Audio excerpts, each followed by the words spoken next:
Magee. Javion Magee.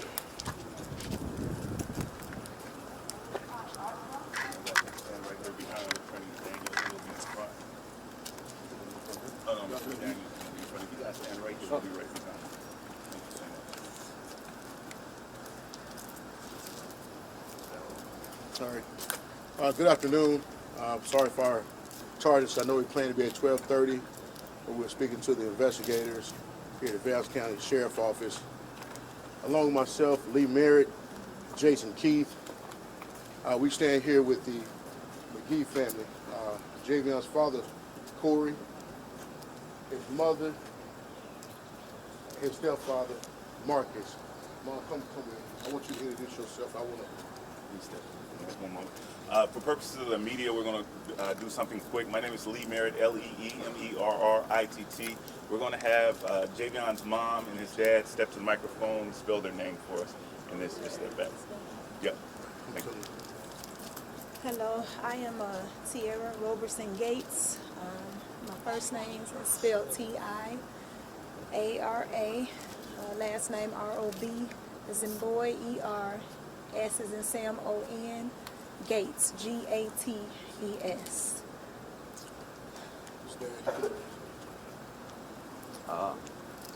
My name is Corey Magee. It's K-O-R-I-M-A-G-E-E. It's my son. Just want to slide in. Yeah, that's good.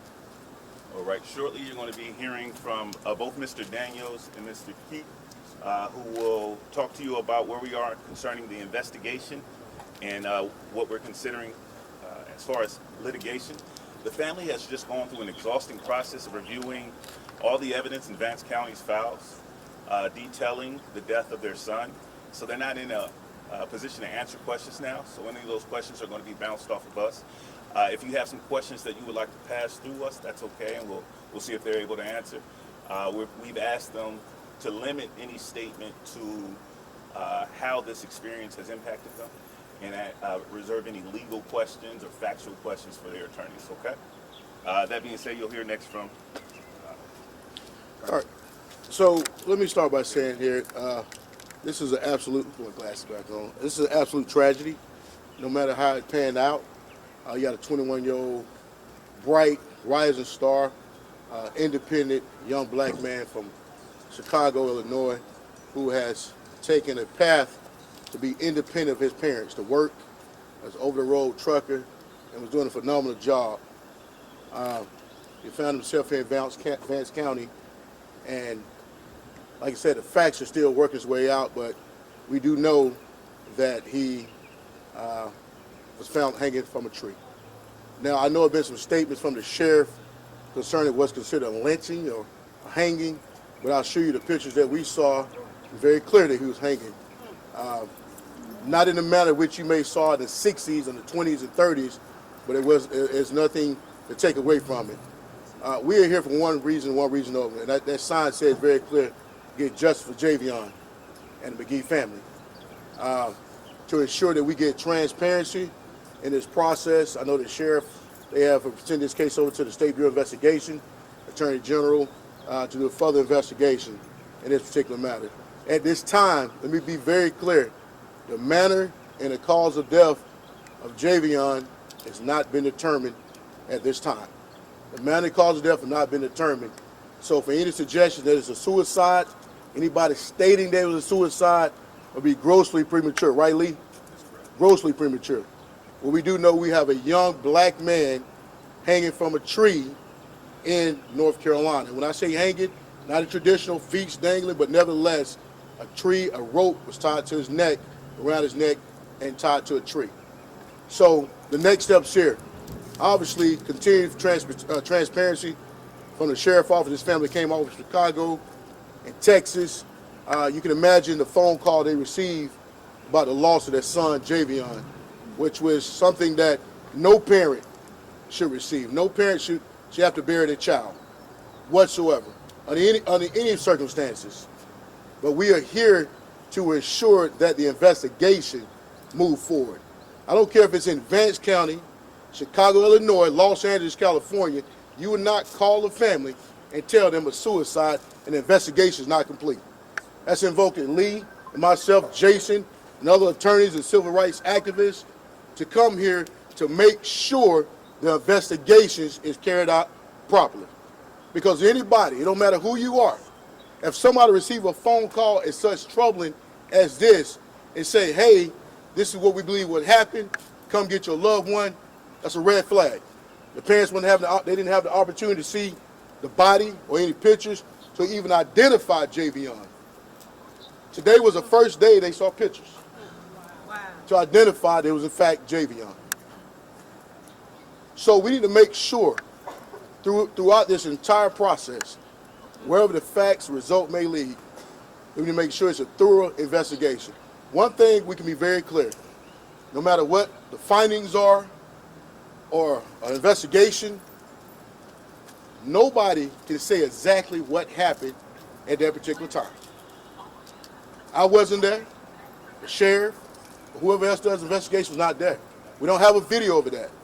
But we do know that, like I stated before, Javion had a rope tied around his neck, and that rope was tied to a tree. The tree is about, 8 feet off the ground? The limb about 8 feet off the ground, Lee? So, with that being said, we're going to have more questions. I'm going to bring up Jason, and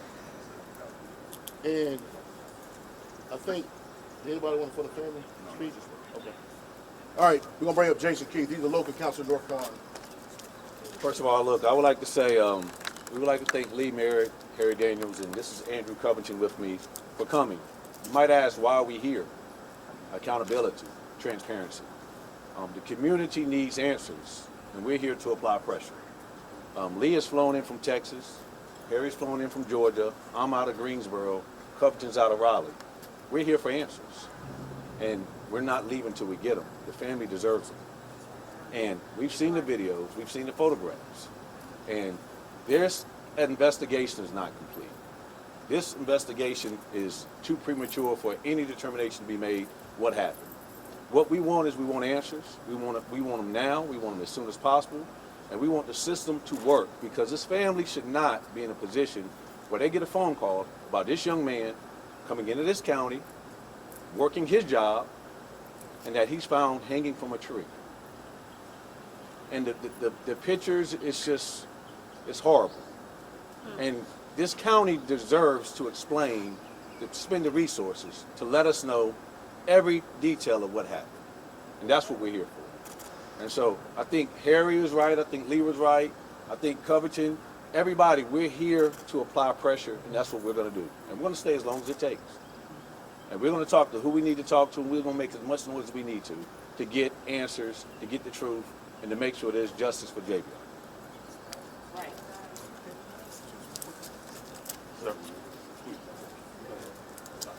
Like the other council have said, we're here to get answers and justice, and we're not going to leave until we get that. There's no reason why we don't already have these answers, and we're going to work as hard as we can until we get them. A moment ago, Lieutenant Bishop from the Vance County Sheriff's Department spoke with the family at length. The meeting lasted about 2 hours, where we began to get into the actual evidence that's currently in their possession. Some significant points were made. I'm open to any questions that you all might have about that. One thing that we found conclusively, and I'll back up a moment ago, as I mentioned, my name is Lee Merritt. I'm a civil rights attorney. The reason that the family has asked me to be a part of this case is because we're not investigating a personal injury case or a wrongful death case. We're investigating the lynching of a young man in 2024. It would be a misnomer to say that that kind of thing doesn't happen anymore. We saw a public lynching in the murder of Ahmaud Arbery. We've seen public lynchings or the racialized killings of individuals, and it's something that needs to continue to be investigated and taken seriously. Unfortunately, in this country, we haven't dealt with our ghosts of racism and lynching, and so we often want to sweep it under the rug. The family has brought in these attorneys to ensure that that does not happen. Concerning what we have found, the medical examiner's report determined that there was bruising along the neck and a broken neck bone, which means that he indeed, we're learning,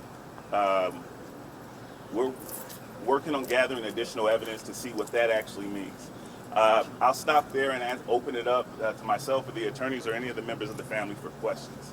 So you just used the word lynching, hate crime has also been thrown out there. What makes you think that's the case as opposed to other possibilities at this point? Yeah, I don't think it's the case.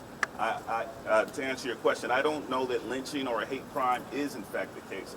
What we discovered was that Mr. Magee came into this county on September 11th, and he died by hanging from his neck. The sheriff concluded early on, and we believe prematurely, that it seemed to be a suicide to him. Well, that doesn't seem to be a suicide for me. I don't know too many 21-year-old gainfully employed, happy individuals that travel into North Carolina, buy a rope, and kill themselves. That would be an oddity. It's a possibility, but we would need more evidence before we jump to that conclusion. My job, the reason I was hired, was to investigate a lynching, to investigate the possibility of a hate crime, and to direct the family to wherever the evidence goes. You know, we've heard a little bit from the sheriff about the timetable leading up to this, but as you mentioned, not entirely forthcoming. Can you kind of put together, at least from the family standpoint, the beforehand, you know, when was the last time he was in contact with them, and kind of the timetable that you've been able to figure out? Certainly, thank you. Yeah, the sheriff should be releasing a detailed timeline today to the media. I don't know if they'll be having a press conference themselves, but they have indicated to us that a timeline will be released as best as they can gather, do their investigation. So, as relates speaking to the family, it's my understanding that Javion was excited about going to Houston, Texas, and spending times with his cousins. So there's no indication whatsoever that he had any ulterior motives or ulterior thoughts as to whether, you know, he had any thoughts of self-demise. So there's nothing here, and this let me be very clear. This is why Ms. Magee, Ms. Robeson, and her husband are here. The family's here because there's no indication whatsoever the 21 years he was on Earth that they brought him here and raised him to show any signs that he would commit suicide. That's why they're here. So to be very clear, there's nothing, no mental health, anything that capacity, no depression. And like Lee said, a 21-year-old is working, gainfully employed, gonna come to rural North Carolina and say, you know what, I'm gonna end it all here. Doesn't make sense. Any other questions? And from the family reviewing the Walmart surveillance video, I mean, that's the last video that we've seen of them. Just no one knows him better than his family. To have been able to figure out anything from his demeanor or kind of your thoughts on that? That Walmart video, that's the last video that y'all have seen, Right. as the media have seen this time. But it's other videos that the family have in fact received for his going to the Hampton Inn. The question is, what was he doing there in that location? Well, he went to the Hampton Inn. They had no room. So he went to where traditionally truck drivers that's coming through here would go. And normally, if you would go, it doesn't make sense to go around where other truck drivers would be at to go kill yourself. If you're going to kill yourself, you find a road down here that nobody's down, and you do it down there. I mean, it does. The facts and the things doesn't make sense as to a mentality, a mindset of a person who's wanting to kill themselves. Now, I understand about the buying a rope at Walmart as a truck driver. It's a lot of reasonable explanations for that. You know, you got a lot of times these trucks, and Dad is a seasoned truck driver. A lot of trucks have universal keys that other keys from other trucks can open if it's the same make and model. So if I'm sleeping in the middle of nowhere, you got to think about it. If you're sleeping in the middle of nowhere in a truck and somebody else can possibly get in your truck, you go around safety with numbers. So it's a lot of reasonable explanations that we believe why a rope was purchased. You know, I know with the optics, it looks like you get a rope, the next thing you found hanging from a tree. And if somebody can jump that conclusion. But you know, I went to school in North Carolina Central School of Law. I think it's the best law school in the nation. It's definitely North Carolina. You don't jump. Now I know you may not agree. You don't jump from buying a rope at Walmart and somebody hanging and say they committed suicide. We got things called evidence and facts that we must go through. And what was lacked here at the beginning of his family, the evidence, the facts have not been developed before you make a conclusion that he killed himself. Not on my watch, not on Lee's watch. And that's exactly why we're here to support this family. I want to just further your question concerning the timeline. And it's important that the sheriff's office should release a timeline. There's evidence, there's witnesses, there's additional video showing up to almost hours before his death. And so there is a more clear timeline. I'm sorry, from the time that we suppose that his death took place. So, yes, sir. Is there any physical evidence that he was physically beat Is there any evidence that he was physically beating his face off around his body area? We are still in the investigation terms, gathering evidence concerning whether or not he was assaulted. In terms of his physical body, there's bruising about his body that could be consistent with him hanging from a tree and being exposed to the elements for an extended period of time. There's also an additional way to translate that evidence to say that he was bruised or hurt or injured by others. Yeah, are you pursuing an independent autopsy? At this time, no.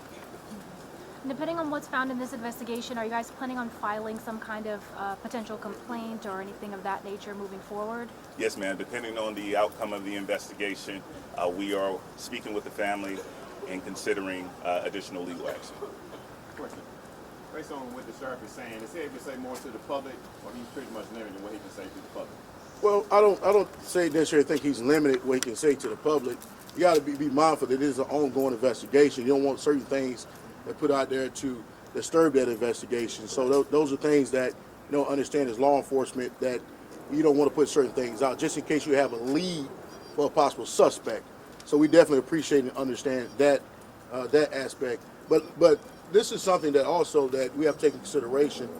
As this thing continue to play out and more evidence come in, and if authorities, maybe need additional help, that's something we may be seeking redress from the Department of Justice to trigger the Federal Bureau of Investigation to come in, because they're usually the lead people to investigate these type of matters, especially when you're talking about a hate crime, specifically in the federal laws. I don't know if North Carolina have any hate crime statutes or things that capacity, but I know the federal government, the federal codes, in fact, do, and that's something we may be invoking, considering what the facts and the evidence may lead us. Concerning the sheriff's statements to the public, I think that the sheriff has been rather cavalier about the evidence that he chose to release, and he's released in a very piecemeal manner that has actually caused this confusion. I find it distracting that he seems to be more focused on what's being said on TikTok than his responsibility here as the sheriff to get to the bottom of the what happened and then get that information quickly to the family, even before he gets them to the media. I would advise him not to do that, or to change his practice concerning that. Do y'all have privilege of the information that the public does not? Yes. Any other questions? Look, you try to hold a question to the media. I know you may have a lot of people have questions, but any media have different questions. When was the last time that the family spoke to Javion before he made his way to Henderson? When the last time you talked to him? Talked to him maybe a couple of days before this happened. According to Dad, a couple of days before it happened. Any other questions? So the sheriff or the representative for the family said that in the preliminary information that they had gotten regarding the autopsy, that there was nothing found under the fingernails, and that I'm sorry. Who said that? The family representative, Davis Matthews. Okay. And she said that there was nothing found under the fingernails, and that was more cause for suspected foul play. Why is that? And if that's the case, why aren't you guys seeking your own separate autopsy? Well, I think the question is, why is there any, you say independent wounds or anything, defensive wounds? I think that's what you're referring to. From my understanding, from the investigators, from the preliminary findings, there was nothing to that capacity. Just because they have not been done this time, don't mean it's not ruled out. I think the family now is in possession of Javion's body, and we're going to explore every angle, position to determine what happened. And I think from the initial statements were made, it might have been premature, but here we are the representatives of the family, and anything that happens moving forward, we want to speak on behalf of the family. And I'm sorry, at this time we have not performed an independent autopsy as the body has been in the possession of the medical examiner. We are in the process of recovering the body, and the family does plan to move forward with an independent autopsy at that time. What we have been told is what you've heard from the sheriff, that there were no defensive wounds on the body. Thank you. We do know that Javion was traveling and had stopped at that Walmart. Do we know where his final destination was or where he was planning on going? Well, according to the timeline, he was going to the Hampton Inn here, and I don't know where it's exactly located at, but that Hampton Inn is fairly close to the Walmart Supercenter here. Yes. I think about a half a mile. After that, that was his intentions. He went there. He got out of his truck. He walked his own camera.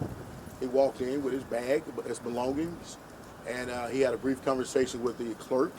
And from my understanding, upon investigation by the Vance County Sheriff's Office, that the clerk told him that there was no vacancies, no availability. So those are things that that we believe that he had intentions to stay there, but for the vacancies, he ended up going to, and it's not a truck stop. Let me be very clear. It's a commonly known area, I guess, where truckers go. I think, yeah. So I think the truck stop thing is not really a truck stop. So he went over there, and there's a normal practice for people that's hauling loads through here that would stop over there. So at some point, he obviously knew that that is a location. And usually truckers, and Dad can tell you this, truckers feel safer in numbers. You know, it doesn't make sense for a person who, you know, who had this ideology or mindset to kill themselves to come around with other people for safety in numbers. So, I mean, in that case, the person you need to be safe from is yourself. Why would you go around other people? Based on the other surveillance videos that you guys have seen, are there other people or is there another person that people should be looking for, that investigators are looking for, any cell phone records, any indication that he has any other ties maybe, or there was another person involved? Yeah, it's other people that had an opportunity to speak to Javion as such. So they have taken to speak to those people concerning those leads. However, as relates to other surveillance videos dealing with any suspects, not at this time. Not that we have been shown. It doesn't mean it won't develop. Like I told you guys before, you go to Walmart or whatever the case may be, and you go there, you purchase a rope, and you end up being hanging from a tree. You know, it's a lot of questions that's in between. Anything that transpired in between, you know, it concerns that things to be considered. But at the end of the day, our main focus here, you know, and don't take anything away from this, find out what happened at Javion. This family is not here to point the fingers at the sheriff office. They want to find out what happened. Wherever that evidence may lead, you know, then that's something they can deal with. But at the end of the day, the most important thing is that we are here, you are here, to ensure transparency move forward. Because anybody, family, black, white, it doesn't matter race, religion, you will want a thorough investigation to take place for your loved one. You know, you want to know.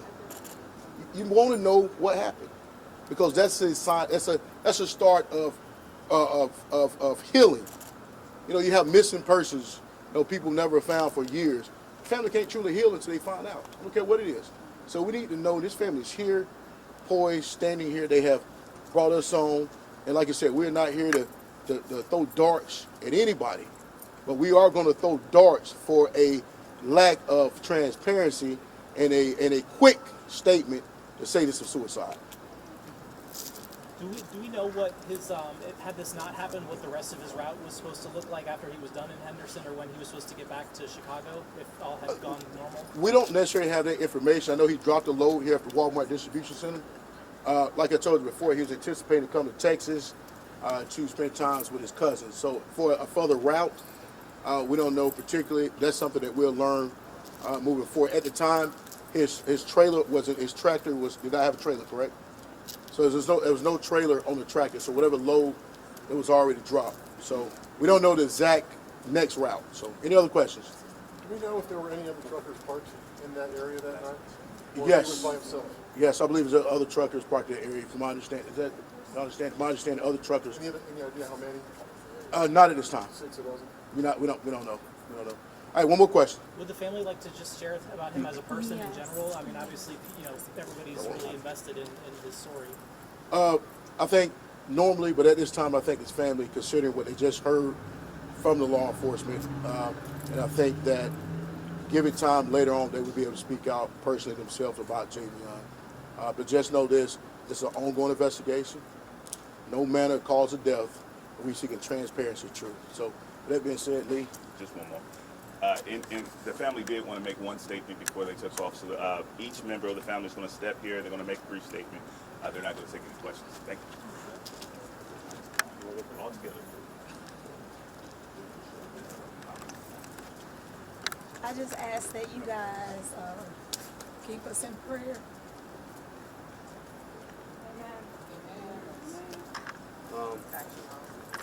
I do want to tell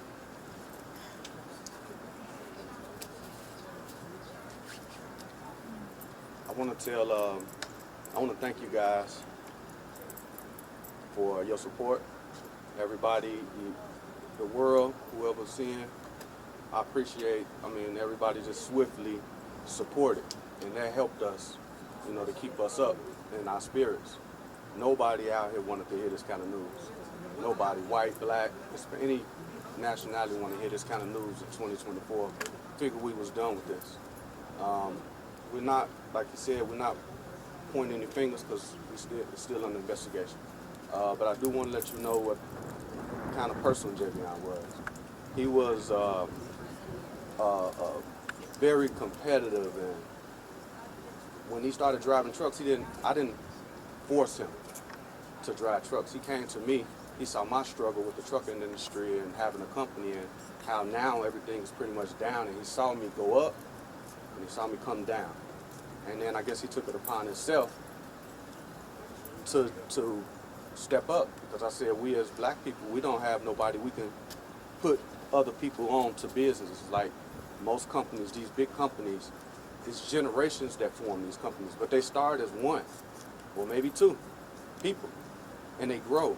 And so I didn't have nobody to push that on, and he was one of the first people that said, hey, Dad, I'm about to go drive, and I'm like, wow, well, what make you want to do that? He said, I just want to do it, I want to put in my work, and that's just how he was. He wanted everybody to be together. That was his heart, always, everybody just to come together. And so if this moment can spark anything, if I can tap into him, I would say he wants this country to come together. Not all this divide and stuff. We all need to come together, because if there wasn't no divide, this wouldn't have happened. And I feel like, honestly, if he wasn't here, he would still be alive. God bless. Okay, thank you, guys. No justice! No peace! No justice! No peace! No justice! No peace! Say his name! Javion Magee! Javion Magee! Javion Magee! What do we want? Justice! You're in Philadelphia? Now! What do we want? Justice! When do we want it? Now! What do we want? Justice! When do we want it? Now! Say his name! Javion Magee! Javion Magee! Javion Magee! No peace! No peace! No peace! No peace! Javion Magee! Javion Magee! Javion Magee!